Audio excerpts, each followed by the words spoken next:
시대에 주의 복을 진짜 마음으로 소망하고 주의 그들을 주셔서 돌보시고 그 마음을 성령의 조명으로 밝히시고 저희의 생각과 마음을 주장하여 주셔서 주의 말씀을 인하여 저희가 더욱더 새로워지고 더욱더 깊게 주님을 알고 바르게 주를 쫓을 수 있는 저희 모두가 될 수 있도록 은혜 주시고 부족한 종의 입술과 마음과 생각을 주장해 주시기를 기도하오며 예수님 이름으로 기도하옵나이다.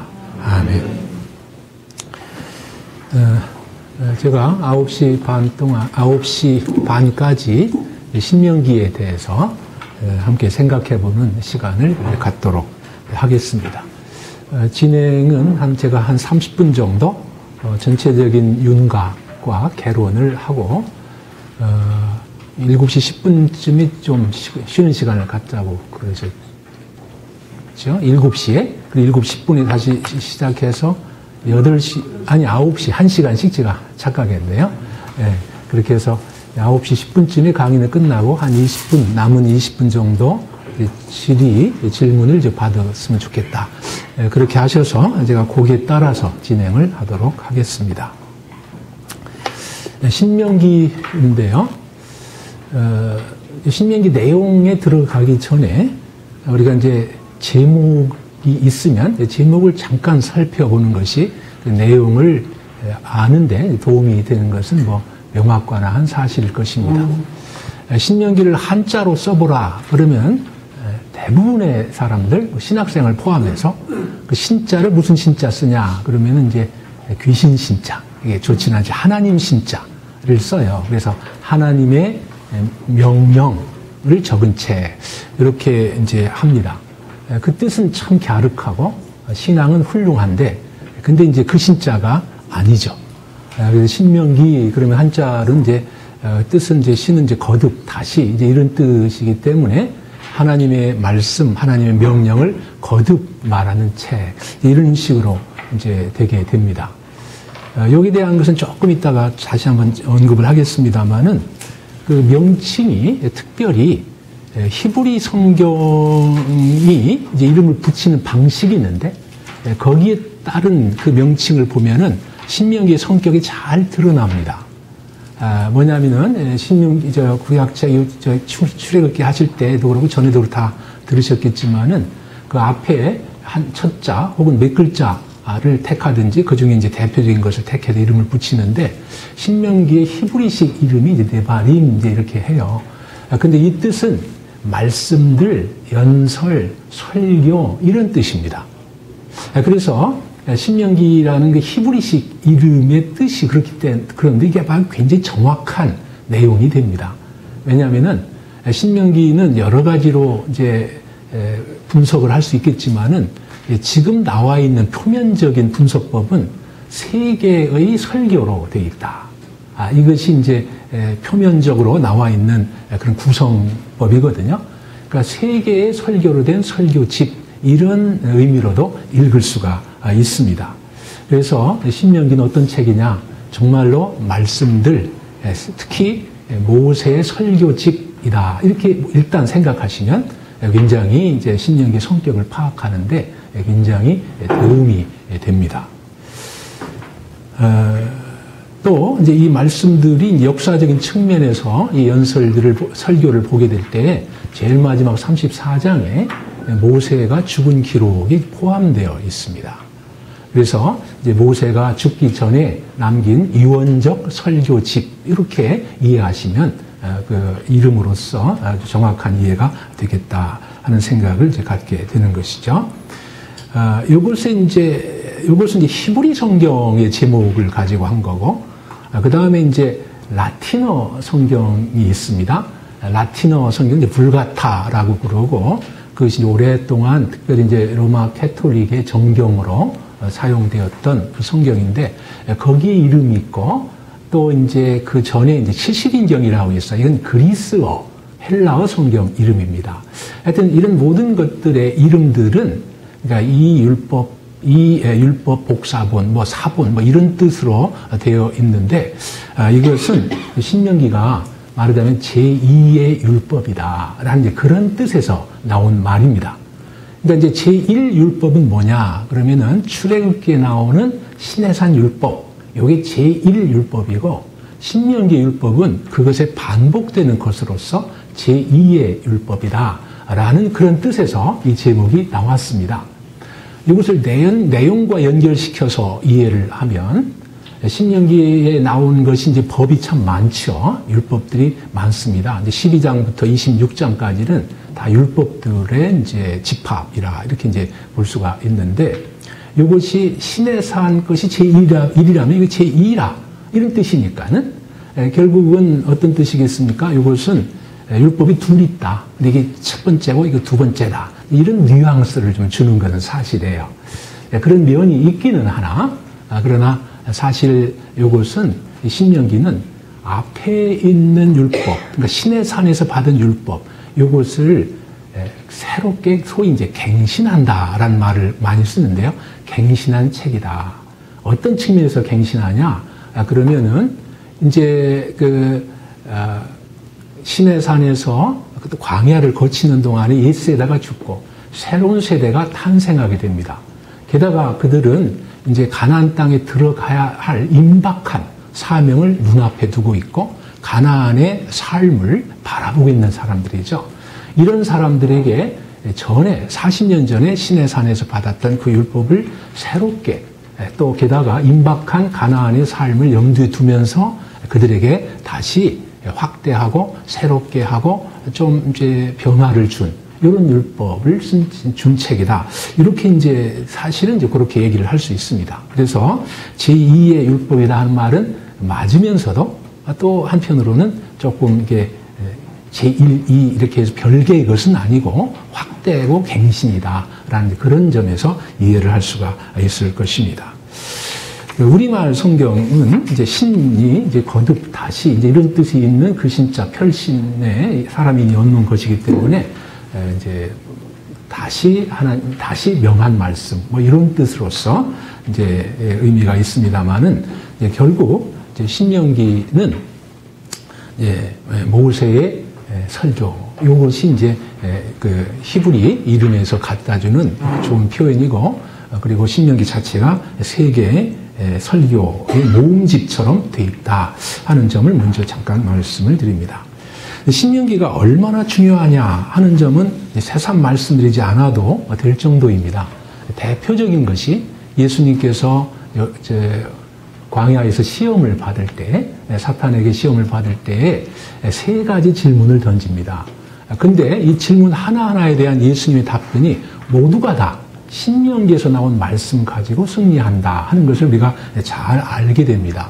그래서 예수님께서 얼마나 어렸을 때부터 신명기의 말씀에 침잠했고 깊이 그 뜻을 알며 묵상했겠다 하는 생각을 충분히 가질 수 있는 그런 것이고 또 예수님께서 흔히 하신 말씀 가운데 하나가 크고 첫째 되가는 계명이 뭐냐라고 할 때 내 하나님은 여호와 하나님은 오직 하나이신 하나님이니 너는 마음을 다하고 뜻을 다하여 내 주 하나님을 사랑하라 하신 그 말씀 신명기 6장 초반에 있는 말씀 이게 소위 쉐마라고 하는 것인데 이 말씀이 이스라엘 종교의 중심인데 핵심인데 그것을 예수님도 참 하나님을 믿는 도리의 가장 중심으로 이렇게 받아서 크고 첫째가는 계명으로 설명하고 또 그것을 기반으로 대화하며 또 가르치는 이런 내용 그 말씀과 더불어서 내 이웃을 내 몸과 같이 사랑하라 하는 이 말씀 가지고 신명기뿐만 아니라 구약 전체 진정한 이스라엘 종교의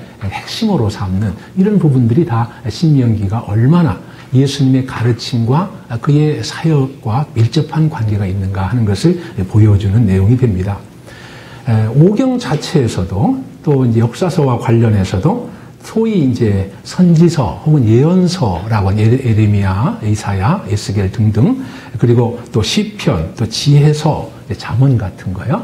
이런 것들과 관계해서 비교해 볼 때에 신명기가 얼마나 큰 영향을 끼쳤는지 이제 금방 알게 되고 또 학자들은 그런 점 많이 주목해서 여러 가지로 말을 하게 됩니다. 이렇게 신명기가 모세 오경에서 마지막 신학적인 정리를 해준다라는 이제 그런 측면에서도 참 신명기의 그 영향력과 그 신학적인 가치는 이미 이제 말할 필요가 없을 정도입니다. 창세기와 관련성 12장 1절에서 3절까지 하나님께서 아브라함을 부르시고 아브라함을 축복하시고 결국은 이스라엘을 세우실 것이다. 이 하나님 나라로 가나안 땅에 이스라엘을 세우실 것이다 하는 그 목표로 가지고 이제 이스라엘 역사가 움직이기 시작하는데 그것이 신명기에서 매우 중요한 시점에 다다르게 되죠. 이제 약속의 땅만 하나 남겨놓고 이제 그 바로 직전에서 하나님의 은혜를 돌아보면서 하나님 주신 말씀을 새롭게 하는 이런 측면에서 신명기는 창세기와 밀접한 관계가 있고 출애굽과의 관계도 마찬가지죠. 출애굽한 하나님의 백성들 이들이 이제 언약을 맺는데 그 언약을 맺는데 다만 땅만 아직 없는 상황이죠. 그 직전에 다시 한번 갱신한다. 하여튼 이런 등등의 오경 자체와도 밀접한 관계가 있고 역사서와도 아주 중요한 관계가 있습니다. 이 전선지서라고 히브리 명칭은 그럽니다. 우리 말에는 역사서 이렇게 보통 부르는데 역사서가 두 종류가 있습니다. 하나는 이제 여호수아부터 사사기, 그다음에 사무엘상하, 그리고 열왕기상하에 이르는 그런 종류의 역사서가 있고 다른 종류의 역사서가 있는데 이건 역대기상하, 에스라, 느헤미야 이렇게 크게 두 개로 대별할 수가 있습니다. 근데 앞에 말한 여호수아부터 열왕기하까지 이 역사서는 무릇 역사를 쓰려면 역사관이 있어야 되고 또 역사의 그 흐름을 파악할 수 있는 핵심적인 그러한 내용이 있어야 역사가 진술이 되는데 그 역사관을 신명기가 제공하고 있다. 그래서 보통 신명기 신학이 요 앞에 말한 그 역사서들의 역사관 혹은 신학을 제공하고 있다 하는 것은 모든 학자들이 이구동성으로 말을 하고 있습니다. 그래서 신명기의 신학 혹은 신명기가 없었으면 이스라엘 역사에 대한 구속사적 소위 이제 그 진술이 사실상 어려웠을 거다. 그리고 이건 자료집도 아니고 어떤 것들의 그런 무자비적인 이런 것이 아니고 뚜렷한 하나님의 역사의 주인이시고 어떤 것에 의해서 무엇을 향하여 역사를 운행하신가라고 하는 그리고 그 사이에서 이스라엘 백성들 어떻게 해야 되고 그렇게 했을 경우에 그러지 못할 경우에 하나님은 어떻게 역사를 어거해 나가시는가 하는 그런 차원에서 그 모든 것을 제시하는 기반이 바로 신명기에 나타나 있다 하는 그런 점에서도 역사서와 밀접한 관계가 있고 또 선지서도 마찬가지입니다. 이사야나 예레미야들 이런 에스겔 예언을 할 때 예언이 대개 이제 두 개로 나눠집니다. 하나는 이제 제가 일부러 안 쓰겠습니다. 맡을 예자, 예금할 때 예자, 그때의 예언이 있고 미리 예자, 예측한다, 미리 내다본다 할 때 그 예언이 있습니다. 앞에 맡을 예자 예언은 소위 설교를 가리킵니다. 하나님 말씀을 맡아서 그리고 그들에게 전한다. 이런 뜻에서 거의 설교와 가깝습니다. 두 번째 미리 예자 예언은 미래 일을 예측 혹은 이제 얘기해서 말한다 하는 이 두 가지 종류의 예언으로 이제 우리말은 똑같습니다만은 이렇게 나눠지는데 특별히 설교 같은 예언, 맡을 예자 예언은 그 내용이 신명기의 말씀이 주가 됩니다. 특별히 이스라엘 백성들에게 내가 말씀대로 못 살았다라고 판단할 때도 그 판단의 기준점이 주로 신명기고 그들이 잘못했다고 혼내고 또 그들에게 이제 멸망이나 심판을 경고할 때에도 어떤 말씀 가지고 하냐면 주로 신명기 말씀 가지고 하게 됩니다. 신명기에 축복과 저주가 나오는데 잘한 적이 별로 없어서 축복한 경우는 별로 없고 거의 다 못하기 때문에 혼내고 이걸 이제 고소한다고 그러는데 혼내고 그 다음에 벌을 예언할 때 28장에 나온 저주의 내용이 주가 되는 이런 예언 활동을 해요. 그러니까 이건 말할 필요가 없고요. 이제 지혜서나 또 시편 등도 마찬가지인데 약하도록 하겠습니다. 성경 전체적으로 신명기가 차지하는 신학적인 영향력 이것이 대단하다. 그래서 신명기가 사람에 따라서는 구약에서 가장 중요한 책이다. 이렇게까지 말하는 사람도 있긴 해. 이건 자기 전공 분야에 따라서 자기 전공하는 것이 제일 중요하다고 학자들은 말하는 경향이 있습니다만은 그러나 어떤 때에는 지금부터 한 3, 40년 전부터 해서 한 20년여간은 최소한 모든 길은 로마로 통하는 게 아니라 모든 성경은 구약에선 최소한 신명기로 통한다 하는 말이 있을 정도로 아주 참 집중적으로 연구가 되어 왔고 또 지금도 못지않게 연구되는 중요한 책이 신명기다 이렇게 우선 말씀드릴 수 있습니다. 어떤 책을 알려면 이제 저자를 알아야 되는 건 당연한데요. 저자가 누구냐 하는 이제 문제입니다. 우리가 뭐 이제 상식적으로 통상적으로 듣는 대로 이제 모세오경 이렇게 보통 부르죠. 오경이라고 안 하고 모세오경, 오경 창출, 레빈, 신 5책을 모세가 썼다라고 하는 것이 이제 전통적인 이해이고 구약 자체에서도 그런 그 부분적으로 혹은 또 어떤 노래나 어떤 것들이 모세가 지었다, 만들었다 이런 것이 있을 뿐만 아니라 신약에서는 다 신명기를 포함한 특히 오경은 모세가 썼다라는 것을 인정하는 예수님을 포함해서 그런 발언들이 많이 있죠. 근데 이제 근대에 들어와서 이제 이런 점에 대해서 조금 여러 가지 말들이 나오게 되는데요. 그 자세한 건 약하고 중요한 것만 한두 가지만 얘기를 드리면은 근데 이런 것이 이제 아예 처음부터 좀 어려움이 있었습니다. 모세가 썼다는데 34장에 보면은 어떻게 모세가 죽었는데 자기의 장사에 대한 것을 자기가 쓸 수가 있겠느냐라고 하는 이런 질문들이 이제 나오게 되고요. 뭐 다른 하나 예를 든다면은 뭐 그냥 창세기나 다른 곳에 예를 든다면 근데 단 이렇게 말이 있는데 이것은 사사기에 보시면 아시지만 원래 단의 이름은 라이스거든요. 그게 이제 단지파가 가서 그 지명 이름이 단이 된 건 사사기 때거든요.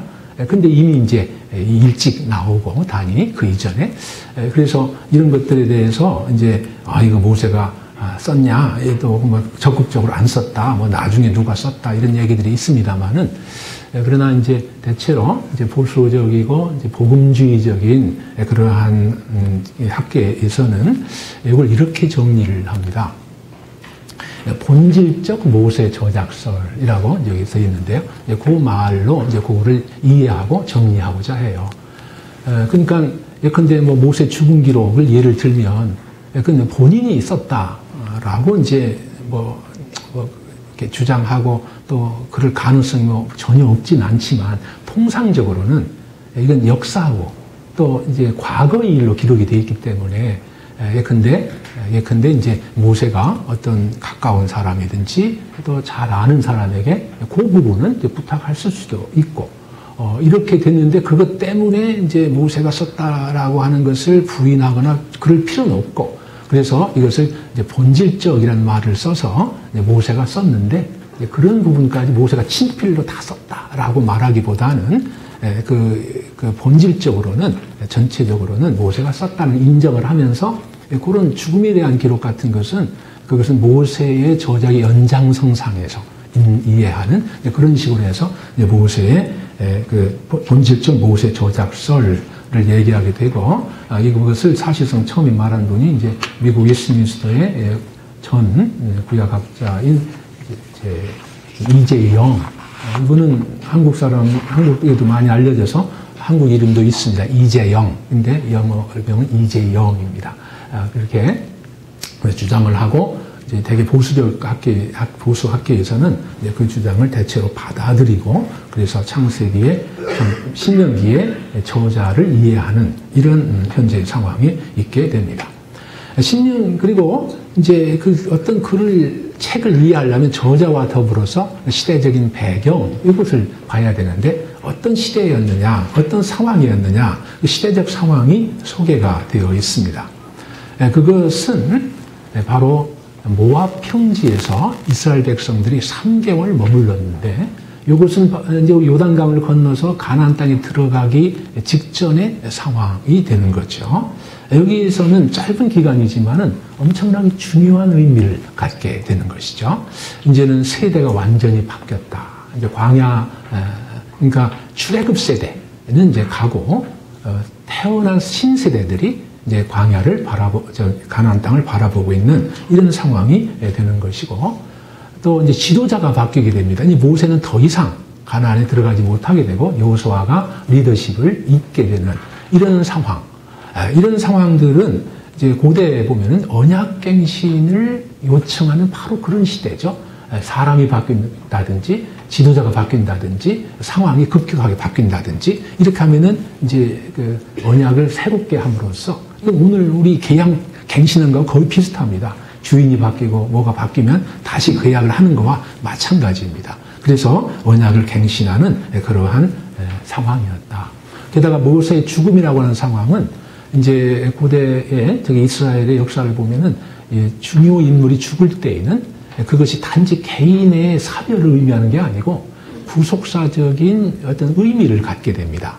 그래서 이전의 역사의 의미를 돌이켜보고 앞으로 전개될 역사를 조망하는 이런 형태의 시간을 갖게 되는데, 그게 대체로 이제 어떤 유언회를 통해서 이루어지고, 모세도 그와 비슷하다. 그런 측면에서 신명기 전체는 이런 측면에서 보면은 모세의 유언집이다라고 말할 수 있는 그런 부분이 있게 되는 것이죠. 그래서 이제 새로운 세대가 모세 없이 살아가야 되는데, 모세 없이 여호수아가 가나안 땅도 정복하고 또 그 땅에 하나님의 나라를 건설해야 되는 중차대한 사명을 갖게 되는데 어떻게 하냐? 근데 신명기는 바로 이 세워질 새 나라, 이걸 일단 하나님 나라라고 하죠. 이스라엘이지만은 그 헌법을 주시는데 신명기가 그 헌법 역할을 한다.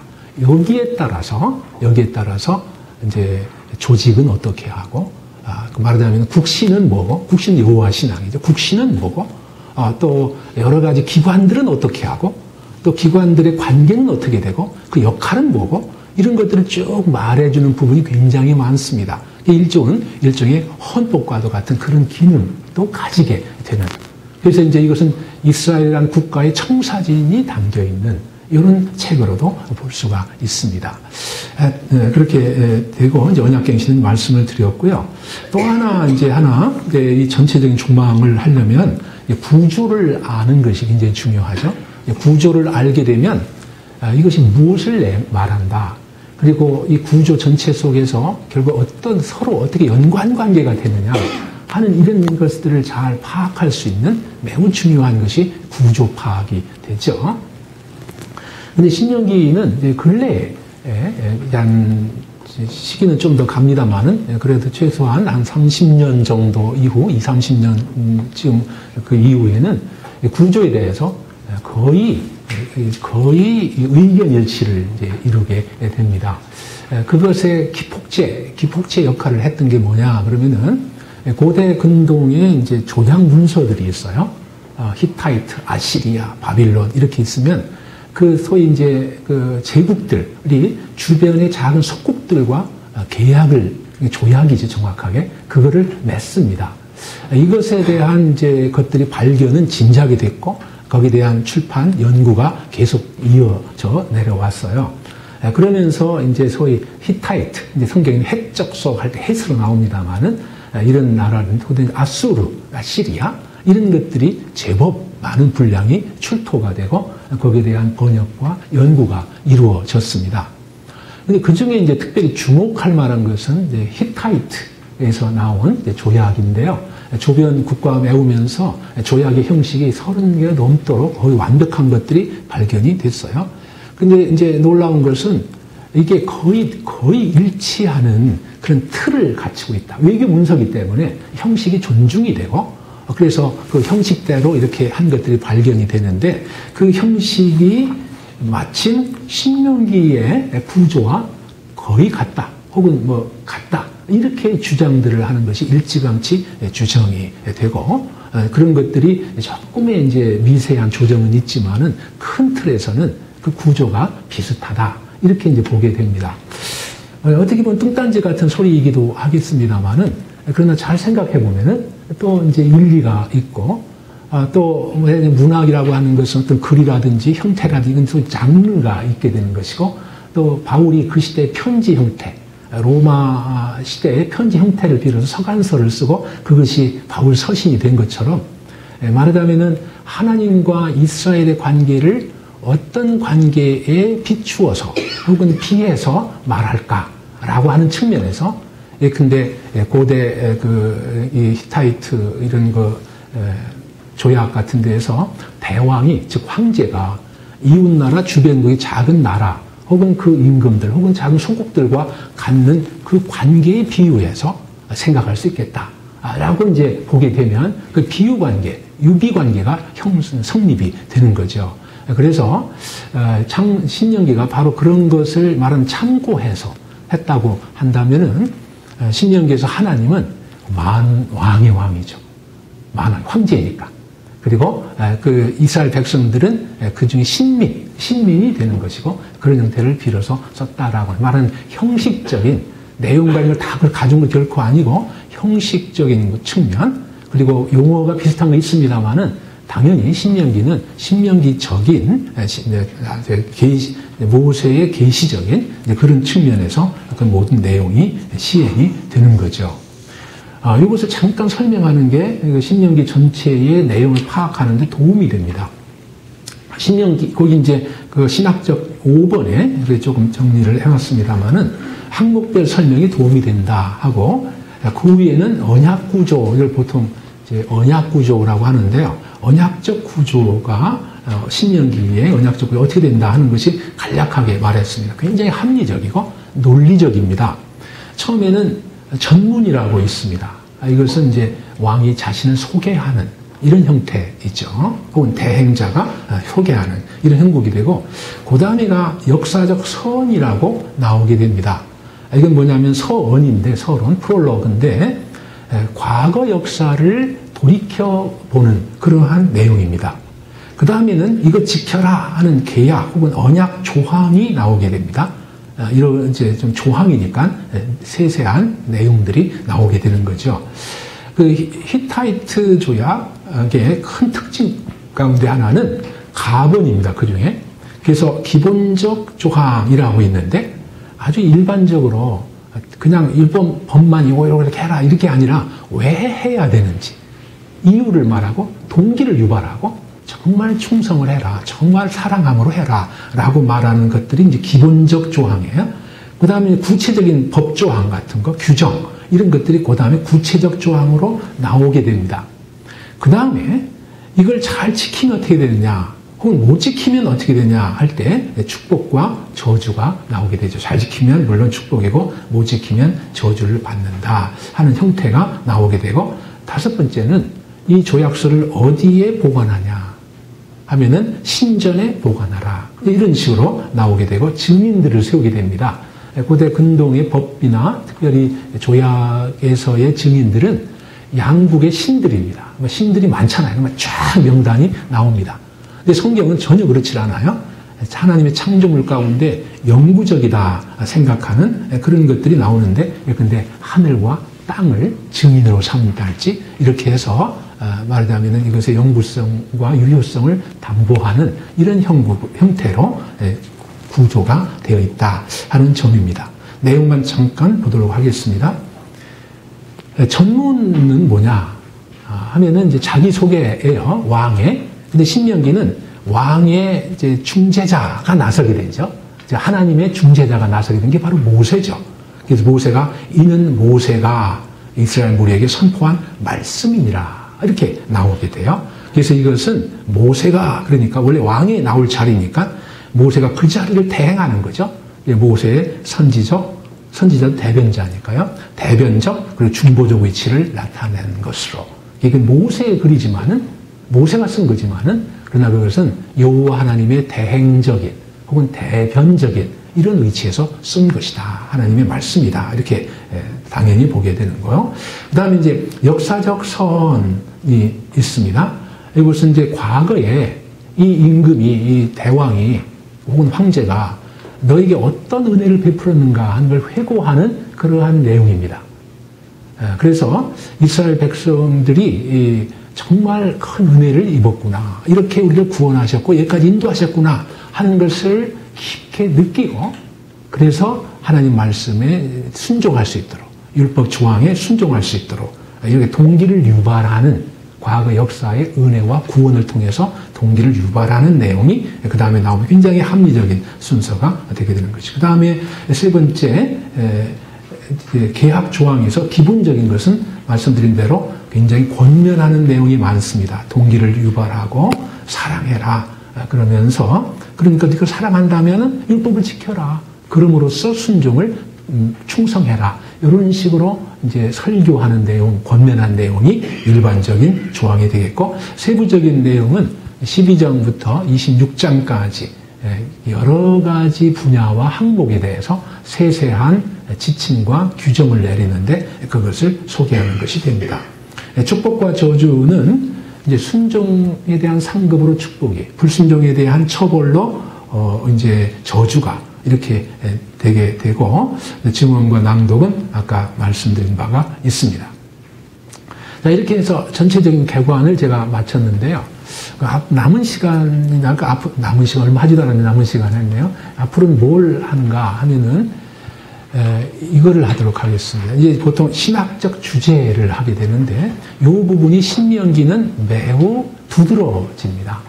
신명기는 어떤 사람에 따라서는 별명을 이렇게 붙인 사람도 있어요. 신학책이다. 이스라엘 신학적 theological book이다. 아니 이렇게 이름을 붙이는 사람들도 있어요. 그리고 이게 이제 신학책이다. 이제 현대 학자들은 그런 이름 붙이지만은 성경책 자체는 열왕기하 23장에 보면은 그 당시 요시야 때에 성전 수리하다가 책을 하나 발견해요. 이 책에 대한 명칭이 두 개로 나옵니다. 하나는 율법책이다. 이렇게 나오고 똑같은 책인데 또 다른 지칭으로서는 언약책이다. 이렇게 나오게 돼요. 많은 학자들이 이게 뭘까 하는데 어떤 분은 모세오경이다 그랬는데 대체로는 신명기다. 이렇게 일반적으로 보게 됩니다. 그러면 신명기가 이제 큰 구성이 아까 말씀드린 대로 율법이 꽤 많죠. 제2의 율법 이런 말도 나올 정도니까. 근데 그것이 그저 율법이 그냥 단독으로 율법책 뭐 이런 것이 아니고 그것이 언약으로 쌓인 하나님과 언약 관계 속에서 주어진 그러한 하나님의 요구로서의 율법이기 때문에 이 언약의 문맥이 있거든요. 언약의 문맥이 더 큰 문맥이거든요. 그래서 언약책이다라고 이렇게 이제 붙였다고 하면 아주 정확한 책이죠. 신명기는 하나님과 이스라엘의 특별한 관계, 즉 언약 관계를 전제로 하고 그걸 기반으로 하고 그것을 가장 핵심에 놓고 이스라엘과 하나님과의 관계를 기술한 책이다. 이렇게 보게 되는 거죠. 그래서 신학적 주제가 언약을 비롯한 또 언약에서 파생된 또 언약의 하부적인 구조를 이루는 이런 주제들이 굉장히 많고 그것이 그 신명기 내용을 구성하게 됩니다. 그래서 그 신학적 주제에 따라서 한 8시까지 이렇게 좀 여기까지 보도록 하겠습니다. 첫 번째가 가장 중요한 신명기의 주제 첫 번째를 볼 때 언약인데 조금 줄여서 언약적 사랑이라고 표현을 했습니다. 여기서 사랑은 일반적으로 우리가 love 할 때 그것도 되겠습니다만은 특히 언약에서 사랑이라 하는 것은 굉장히 특수한 의미가 있습니다. 이것은 이제 번역이 인자, 자비 이렇게 모두 번역되고 그러는데 요 말, 이게 헤세드인데 히브리어로요. 이것이 얼마나 깊고 넓은 의미를 가졌는가 하면은 근데 킹제임스 버전 같은 경우는 제가 기억에 요 한 똑같은 단어를 그 표현을 한 가지 두 가지를 할 수가 없어서 23개인가? 하여튼 20개가 넘는 단어를 동원해서야 이 말을 그때 처소에 따라서 이렇게 다르게 번역을 해요. 이럴 정도로 아주 깊고 넓은 그런 의미를 가지고 있기 때문에 우리말로 뭐라고 번역할까? 인자, 자비, 인애, 여러 가지로 번역이 되긴 하지만은 오늘날 그냥 쉬운 말로 하면은 사랑이다. 너무 이제 가볍게 여겨질까봐 설명은 다 해야 되긴 하겠지만은 통상적으로 언약적 사랑 이렇게 이제 번역을 좀 풀어서 얘기하면은 거의 정확하지 않나 이런 생각이 들어요. 그래서 이 언약적 사랑이 신명기에 매우 참 중요한 신학적 주제가 된다 하는 말씀을 이제 먼저 드립니다. 그래서 이 언약의 지금 언약책이어서 언약이 이제 폭넓은 상황에서는 이제 큰 주제가 되는데 그 중심에 사랑, 헤세드, 사랑이 신명기의 핵심 뭐로 규정할까 하면 이제 저 같은 경우는 큰 틀에서는 언약이고 그리고 조금 더 좀 쪼일 수 없을까 더 쪼리면 그것의 핵심이라고 할 수 있는 헤세드, 우리말로는 사랑, 언약적 사랑, 이것이 신명기의 신학적 핵심이다. 일본말서 죄송한데 에키스다. 이런 생각을 이제 저 자신은 이제 갖고 그런 중심으로 신명기를 파악하고 이해하는 그런 쪽에 서 있습니다. 여기에서 이제 사랑이라 그랬으니 그러면 구체적으로 어떻게 되냐 하면 첫 번째는 하나님의 사랑이죠. 하나님은 사랑이시다. 하나님이 이스라엘을 얼만큼 사랑했는가 하는 것이 언약의 한 축입니다. 그럼 그것으로 끝나는 것이 아니라 이 하나님은 그러니까 너희도 나를 사랑해라 라고 참 강조해서 말합니다. 이건 백성이 하나님을 사랑하는 것이죠. 그래서 이 언약이라는 건 쌍방이 있거든요. 누가 주도적이냐 누가 추종적이냐 하는 그 차이는 있어도 일방적인 언약은 있을 수가 없습니다. 약속은 일방적일 수 있어요. 축복도 일방적일 수 있고 그러나 언약은 정의상 쌍방이 있어야 되는 거죠. 이 쌍방이 곧 이제 신명기에서는 또 구약에서는 한쪽은 여호와 하나님이고 한쪽은 이스라엘이 되는데 이 둘이 어떻게 참 깊게 관련되어 있냐 하면은 사랑으로 하나님은 그 언약의 큰 틀 속에서 하나님은 이스라엘을 사랑하고 이스라엘은 하나님을 사랑하는 이런 언약적 관계가 이제 신명기 전체를 나타내는 신학적 틀이다. 신학적 틀이다. 이렇게 이제 말씀을 드릴 수가 있겠습니다. 하나님 두 번째로 쓴 하나님은 사랑이시다 해서 하나님은 사랑이시다 하는 그 내용이 얼만큼 신명기에 깊게 그리고 넓게 퍼져 있느냐 하는 것을 이리저리 좀 이렇게 예시를 했어요. 근데 하나님은 사랑이시다. 근데 첫 번째 1장의 4절, 이게 첫 번째 연설이라고 한다면, 설교라고 한다면, 거기에 여호와께서 네 조상들을 사랑하신 고로 그 후손인 너를 택하시고, 그리고 너희를 인도하여 애굽에서 나오게 하시며, 이렇게 돼 있어요. 여기 아주 매우 중요한 내용들이 거듭되고 있습니다. 여기 이스라엘의 선택이 있어요. 이스라엘이 하나님의 백성이다. 라고 선택을 했어요. 그렇게 선택했기 때문에 이제 애굽에서 구원해내요. 출애굽의 역사가 있습니다. 이 놀라운 선택과 출애굽의 역사가 왜 있었냐? 왜 하나님 이스라엘을 선택했고 왜 이스라엘 특히 구원해냈냐 애굽에서? 그게 뭐냐면은 사랑하신 거로, 하나님이 사랑하신 거로 이렇게 말해요. 이런 것들이 이제 읽으면 그 뒤에 두 번째에도 다만 이게 너희를 왜 택했냐? 너희가 수요가 많아서가 아니고 또 다른 것 때문에가 아니다. 다만 오로지 너희를 사랑하심으로 말미암아 이렇게 말하고 있어요. 이게 그래서 너희를 택했다. 다른 인간적인 공로나 현상이나 어떤 주장이나 이런 것 때문에가 아니다. 그래서 너희를 속량해 냈다 하는 점이라든지 이런 것들이죠. 이건 계속됩니다. 10장에도 보면은 여호와께서 오직 내 조상들을 기뻐하시고 사랑하사 그들의 후손인 너희를 만민 중에 택하셨다 하는 거예요. 이게 참 여기 이제 아주 신학의 궁극이랄까요? 하나님 마음의 궁극이 나타났습니다. 그 깊은 아주 파고 또 파고 들어가서 끝자락이 나타났어요. 그 뭐냐 그러면은 구원해냈어요. 왜 구원했을까? 이스라엘을. 그들을 선택했기 때문이에요. 왜 선택했을까? 왜 선택했을까? 그러면은 여기 성신명이 사랑했기 때문에, 하나님이 사랑했기 때문이에요. 왜 사랑하셨나? 왜 기뻐하시고 사랑하셨나? 그 이상의 답이 없어요. 어디에도 그 이상의 답이 없어요. 그냥 우리가 신학적으로 얘기하는 하나님 주권적인 결정이다. 여러 가지 말할 수 있지만 하여튼 성경적으로는 사랑 이상의 답이 없어요. 그래서 저는 이것을 궁극적인 하나님 이 구원과 이 모든 것의 궁극적인 성경적인 대답이다. 신학적 궁극이다. 성경이 말하는 이렇게 말하고 싶습니다. 이럴 정도로 중요한 역사와 중요한 항목에서 하나님의 사랑이 이 모든 것에 동인이 되고 원인이 되고 원천이 된다 하는 것을 나타낸다는 측면에서 언약의 한쪽에 하나님의 사랑이 그 근간을 이루고 있다 하는 점에 대해서는 의심의 여지가 없는 것이죠. 그런데 이제 그 하나님이 우리를 사랑하라고 명령하시죠. 우리에게. 첫 번째 대상은 물론 하나님이고 두 번째 대상은 이제 1차적으로 신명기가 강조하는 것은 공동체입니다. 이웃사랑이 되겠습니다. 이제 역시 하나님이 사랑하셨다 하는 점이 중요한 맥락에서 그리고 그 모든 말씀 가운데 침투에 들어가 있고 어떤 말씀의 근간을 이루는 것처럼 하나님을 사랑하라 하는 이 요청, 하나님의 거룩한 요구이죠.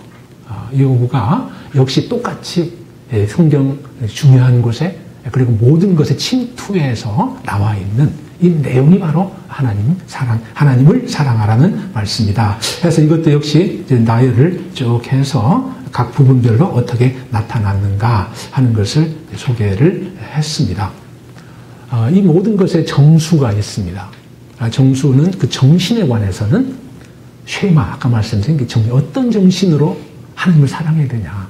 마음과 뜻과 힘을 다하여 사랑을 해야 되는데 이것이 그 범위요, 정도인데 근데 그 근원은 뭐냐? 왜 사랑해야 되느냐?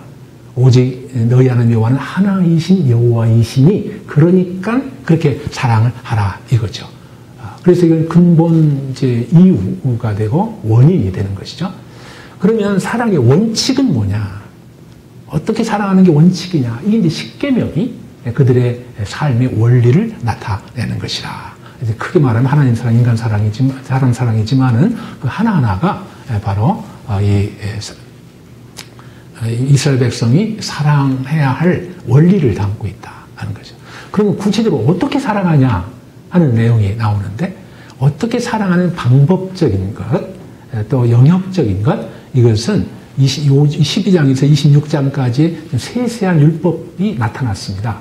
오늘날 너무 율법 그러면 이제 선입견을 갖기가 쉬운데요.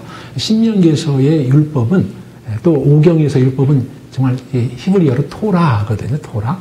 토라는 법, 율법이라는 뜻 앞서서 교훈이라는 말이 조금 더 큰 범위입니다. 의미론적으로 볼 때 더 큰 범위가 돼요. 그래서 이 토라가 이제 근데 그것이 이제 자세한 법으로 나온 게 12장부터 26장까지예요. 12장부터 26장까지 자세한 것은 이게 이제 요즘 거의 이제 거의 많은 학자들이 십계명과 그다음에 뭉텅이로 길게 나오는 법이 있잖아요. 이것의 상관관계에 대해서 거의 동의를 하는 게 하나 있습니다. 그게 뭐냐면은 이 법들의 구성이 12장부터 26장까지 어떤 이제 무작위로 된 것이라든지 그런 게 아니고 원칙이 있다는 거예요. 어떤 원칙이냐? 그러면은 십계명의 내용을 따라서 구성됐다. 이게 약간 개인에서 차이는 있지만 크게 볼 때는 십계명의 내용에 따라서 그 율법의 내용이 거기 맞춰서 구성되어 있다. 예를 들어서 내 하나님을 하나님만 사랑해라. 나 외에 다른 신을 두지 말라 하는 것. 그것은 근데 12장에서 13장, 4장이라든지 이런 식으로. 근데 안식일 계명 그러면은 면제년, 희년 이런 것이 규정된 그것과 매치가 되게 이렇게 구성되어 있다라고 말해요. 그러니까 이건 굉장히 치밀한 구성입니다. 원리를 그러니까 어떤 마음으로 해야 되냐 태도와 원천을 말하고 그다음 원리를 말하고 그 원리의 시행을 자세히 말하고 하는 이런 식의 구성으로 말하는데 이게 결국 뭐냐면은 사랑하라는 거예요. 하나님을 사랑해라. 그래서 이 두 전체적으로 하나님이 사랑하시고 하나님을 사랑해야 되는 이 두 가지 사랑이 맞물려서 언약으로 표현된 것, 언약 가운데 표현된 것이 신명기다. 이렇게 이제 말을 할 수가 있겠습니다. 그리고 이제 신명기는 이 언약이 이제 굉장히 역사적인 거로 봐요. 이게 뭐냐면 예를 들어서 이제 불교라든지 이제 동양 종교의 상당 부분은 이 역사가 아닌 그러한 어떤 쪽으로 이제 내용을 전개하잖아요. 그러나 성경은 또 기독교가 또 그러하듯이 철저하게 역사에 기반하죠. 하나님께서 시간과 공간 가운데 찾아오시려면 또 그렇게 오신 기록이 바로 그 역사가 되는 것이고, 그런 의미에서 기독교는 역사인데, 이 언약이 어느 날 갑자기 깨달아져가지고 된 게 아니라 처음부터 하나님께서 인간들을 향하여 개입하신 방법이라는 거예요, 언약이. 그리고 인류 세계에 하나님께서 개입하셔서 구원에 내려온 그런 내용이 바로 언약이라는 것이고, 그래서 언약의 역사가 있다 하는 것인데, 이 언약의 역사를 어떻게 보냐면은 우선 다른 건 다 차치하더라도 신명기는 아브라함 언약, 아브라함을 부르신 거, 요것을 그 당시 모세 언약이라고 그러죠. 모세가 맺었으니까 신의 언약, 신의 산에서 맺었으니까 신의 언약이라고도 하고, 모세 언약 그러면은 모압에서도 모세가 중요 역할을 했기 때문에 그것도 모세 언약입니다. 그래서 모세 언약 그러면은 오경에서 두 개가 되게 돼요. 신의 언약, 신에서 맺은, 그 다음에는 모압 언약, 모압에서 맺은, 그리고 뒤에 것은 갱신 언약이 되겠습니다만은, 근데 이것에 기반이 되는 게 있다는 거예요. 이게 갑자기 신의 산에서 떨어진 게 아니고 아브라함을 부르신 거기서부터 하나님이 이스라엘과 특별한 관계를 맺는 역사가 시작됐다는 거예요.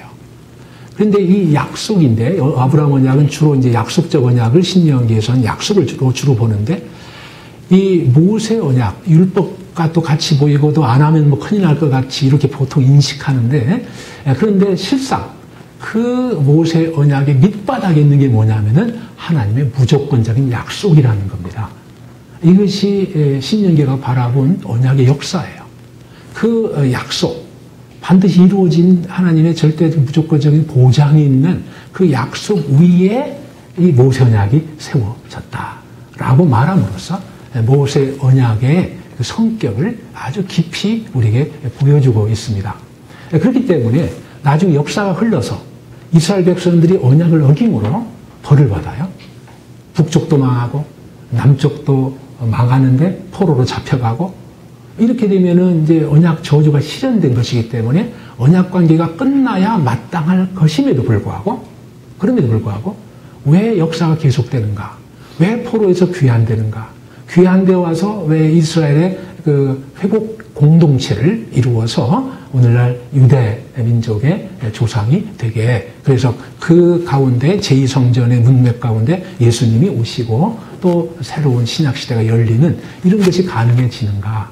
이런 부분들. 이게 왜 그러냐? 그러면 근본적으로 모세 언약은 너 이렇게 안 해? 그럼 너 끝장이야. 끝. 이렇게 하는 게 아니라 근본적인 언약까지의 기본. 나는 너희의 하나님이고 너희는 내 백성이라. 내가 너희를 택했다. 라고 하는 그런 것이 바닥에 깔려있기 때문에 비록 포로 잡혀가고 이렇게 징계를 당하는 와중에서도 돌이키기만 하면 언제든지 새로운 출발이, 아니 더 부유한 새로운 풍성한 출발이 약속된다라는 차원에서 신명기는 바로 아주 기가 막힌 그런 언약의 성격과 그 밑바닥을, 역사를 추적해서 나타내 보이고 있습니다. 이렇게 해서 제가 첫 번째 주제, 핵심적인 주제라는 걸 아주 간략하게 말씀을 드렸습니다. 사랑이다. 뭐 다른 사랑이 아니라 언약적 사랑이다. 이건 쌍방적이다. 이것이 얼마나 깊게 또 얼마나 넓게 신명기의 내용과 연계되어 있는가 하는 것을 뭐 이렇게 간략하게 말씀을 드렸습니다. 그 다음에 하나만 좀 하고 좀 쉬도록 하겠습니다. 그 다음에 이제 두 번째로 제가 제시한 게 이제 기억과 망각이다. 이제 그랬는데요. 그게 좀 생뚱맞지 않냐. 이런 생각을 가질 수도 있겠어요. 그러나 이것이 성경에서 얼마나 큰 역할을 하는지 그저 하나에만 한두 가지 예를 들어드리겠습니다. 하나는 노아 홍수 때예요. 노아 홍수가 이제 일어나고 이제 방주가 마련이 되고 이렇게 해서 점점 고조가 되고 이렇게 아주 최고점에 다다랐다가 이제 물이 감해지고 1년 이 정도 했다가 결국 아라랏산에 머물러서 나오게 됩니다. 이제 홍수에 물이 불어서 최정점에 있다가 다시 이제 가라앉는 거죠. 요 물이 올라가서 최고점 이르는데 내려오게 된 그 점, 바로 그 점에 어떤 일이 있었느냐 하는 것을 이제 창세기 같은 경우는 8장 1절에서 이렇게 말해요. 여호와께서 노아와 그 이제 방주에 있는 생물들을 기억하셨더라. 우리 개혁 성경에는 막 권념하셨더라. 저는 그렇게 돼 있었는데요. 정확한 보통 다른 것과 연계해서 보통 쓰는 말은 그냥 기억하셨더라예요. remember 하셨더라. 그러니까 하나님이 기억하셨다는 것은 단지 내가 깜빡했는데 이제 생각난다. 이런 기억이 아닙니다. 이것은 하나님이 언약을 기억하셨다는 거예요. 언약을 기억하셨다는 것은 구원을 베푸시겠다는 얘기가 됩니다. 그래서 이제 이 홍수가 최고조에 이르렀을 때 그 전에 언약을 맺어요. 언약이 홍수 전에도 맺고 홍수 후에도 맺습니다. 홍수 전에 언약을 맺고 방주를 통해서 구원하시겠다는 그것을 기억할 때에 그게 인간적 표현이죠. 그것이 곧 구원 활동으로 이루어져서 홍수가 감하고 그들이 이제 아라랏산에 이렇게 정착하게 된 거죠. 이게 기억의 힘이에요. 근데 기억이 이렇게 곧 하나님의 언약을 기억하시는 것은 구원 활동을 전개하는 게 돼버립니다. 이게 또 출애굽과 관계해서 잘 아시는 대로 이제 출애굽기 바로 전번에 하셨겠네요. 2장에 가면은 하나님께서 아브라함과 이삭과 야곱에게 한 언약을 기억하셨더라 그랬어요. 그리고 나서 어떻게 되느냐? 출애굽을 준비하게 되고 출애굽의 활동이 있게 됩니다. 그 언약을, 그러니까 족장 언약, 아브라함 언약을 기억하신 것이 그 끝나는 게 아니라 곧바로 이스라엘을, 그 언약의 대상인 이스라엘을 이제 구원하게 되는 활동으로 나타나야 되는 거죠. 내킨 김에 이제 신약도 마찬가지죠. 뭐 하나만 예를 들면은 가장 중요한, 이제 조금 있으면 우리가 이제 고난주간과 부활주일을 맞게 되는데 성만찬을 이제 하나님이 예수님이 제정하셨죠. 그러면서 이제 뭐라 그러니까 이 예식을 기억하라. 기억하여 항상 내가 하늘나라에서 포도주 마실 때까지 계속해서 기억하라. 고 말씀하세요. 이 기억은 우리의 구원이고 그리고 계속해서 구원을 누림으로 끝까지 구원 받은 백성으로 합당한 삶을 살아가게 되는 그런 서약과도 관계된 것이에요. 이때 그래서 예수님의 사역 그것을 오늘날 우리가 소위 섭리전적이라는 말을 쓰게 되는데요. 떡과 포도주를 통해서 우리는 멀리 떨어졌고 그리고 그 시대에 있지도 않았고 이런 상황이지만은 우리가 그 떡에 믿음으로 참여할 때에 예수님 피와 살에 참여하게 되는 그런 은혜를 입게 되는 이 성례식의 비밀, 그것이 기억하라 하는 말 속에 포함이 된 거예요. 늘 기억함으로써 우리는 그 은혜의 역사에 참여하게 된다 하는 것이 되거든요. 그래서 이 기억은 이렇게 놀라운 의미가 있게 됩니다. 이 오늘날도 마찬가지죠. 말씀 공부가 뭡니까? 결국은 하나님 말씀을 기억하는 거죠. 새롭게 이제 반추하고 또 의미를 새기고 하는 가운데 그 말씀이 내게 양식이 되어가는 이런 과정이 바로 말씀 공부라고 하게 될 때 기억과도 깊은 관련이 있죠. 이제 그 내용입니다. 망각은 이제 거꾸로고요. 그래서 하나님을 기억하라. 하나님 잊지 말라. 뭐 이런 얘기가 이제 계속 되는 것이죠. 이스라엘과 관계돼서 매우 중요한 정의가 있습니다. 이건 오늘날 우리에게도 공동체, 교회, 혹은 이제 믿는 공동체에도 중요한 함축적인 의미를 주게 돼요. 그건 뭐냐면은 흔히 이제 역사적으로 볼 때 이스라엘이 누구냐라는 이 질문을 던질 때 흔히 이제 혈연적인 답변을 하기가 쉽습니다. 아브라함의 후손, 그리고 야곱의 12아들, 그 후예가 이스라엘이다. 이게 이제 틀린 것은 아니로되, 여기에서 하나의 결함이 있습니다. 어떤 결함이냐면은, 혈연적으로 이스라엘이 아닌 사람들이 역사 구약에 있었어도, 뭐 신약시대는 빼고, 구약에 있었어도 굉장히 많아요. 그게 이제, 뭐 대표적인 예들이 나타나기 시작하는데, 근데, 룻 같은 경우, 이방인이면서 예수님의 조상이 되거든요. 예수님의 조상이 되거든요. 그 후에도 이제 있게 되는 이방인들이 하나님의 은혜를 입은 이야기들이 역사사에 이렇게 나타나기도 합니다. 근데 그럼 그들을 혈연으로 하면 칠 수가 없어요. 칠 수가 없어요.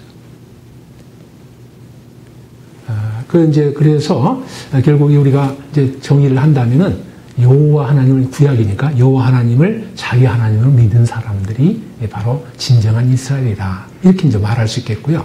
역사적으로 말을 하게 된다면은 이 하나님, 그러니까 구원의 경험, 하나님의 말씀을 공유하고 있는 이런 기억을 가진 사람, 그러니까 같은 피를 가진 사람이 이스라엘이 아니라 같은 구원의 경험, 그 경험에 대한 기억을 가진 사람들이 오히려 하나님의 백성이다.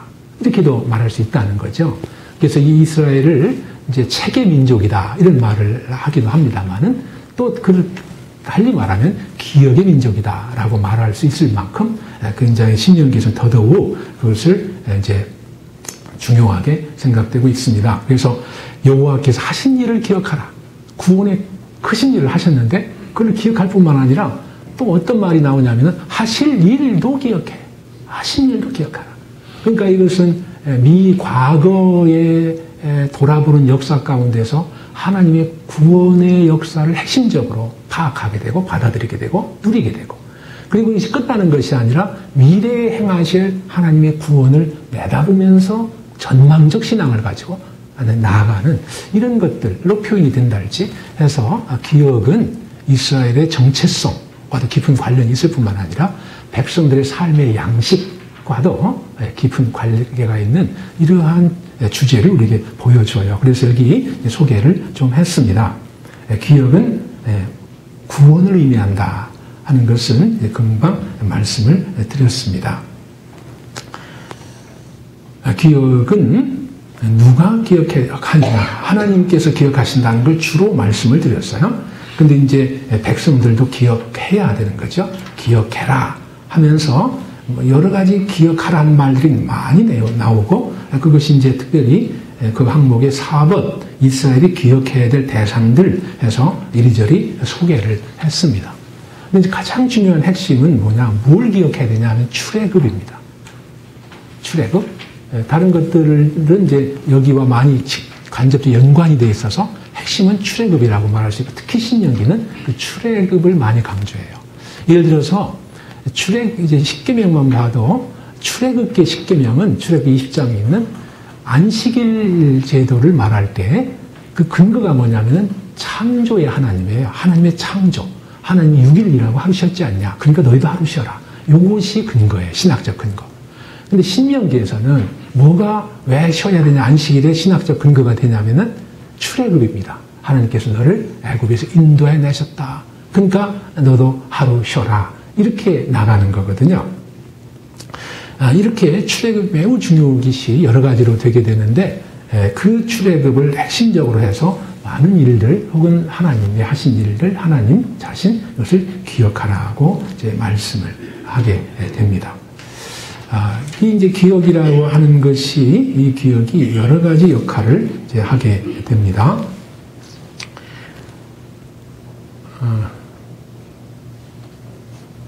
뭐 이렇게 우리가 기억을 주제로 하니까 잠깐 쉰다고 해서 잊어버리지는 않을 것 같아요. 그래서 다시 이제 쉬고 나서 다시 기억해서 이제 하는 그런 것을 해서 한 10분 쉬도록 하겠습니다.